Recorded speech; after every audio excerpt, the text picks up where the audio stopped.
ازيكم حبايبي؟ عاملين ايه؟ يا رب تكونوا بخير. النهارده كلامي لكل ست معفنه ما بتهتمش بنفسها وما بتهتمش بنظافتها الشخصيه.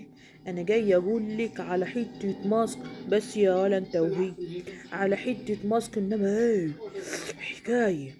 الموضوع بدأ يا ولاد، وانا كنت جعاني جوع نص الليل كده، فقمت ادور على حاجة في الدار، ما لقيتش اي حاجة خالص عشان اكلها. كنت ايه جعانة جوع.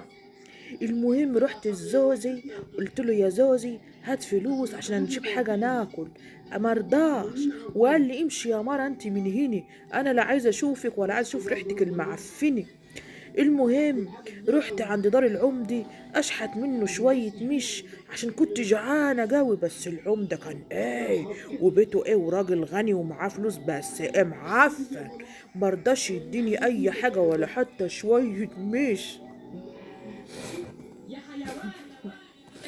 المهم ايه روحت البيت وكنت مهبولة وجعانة ومش قادرة. المهم رحت ايه تفيت على زوزي ورحت قلت ايه تعالي يا بيت ادور على البيت، واقلب البيت كنت ايه عاملة زي الغولة، كنت جعانة قوي قوي. المهم قلبت البيت كله، افتكرت ايه ان انا من 5 6 سنين كنت عاملة فسيخاية ومحدقة فسيخ، فافتكرت بعد فافتكرت بقى بعد المدة دي كلها، قلت يا ابويا طلعت الفسيخة لقيت ريحتها ايه، ريحتها معفنة. قلت ايوه هي كده بقت تمام. خدت الفسيخاية وكلتها. ارميها بقى؟ لا مرميهاش، ما انا مش ست خايبة. اخد بقى ايه القشر اللي طالع من الفسيخاية دي واحطها ماسكة على وشي.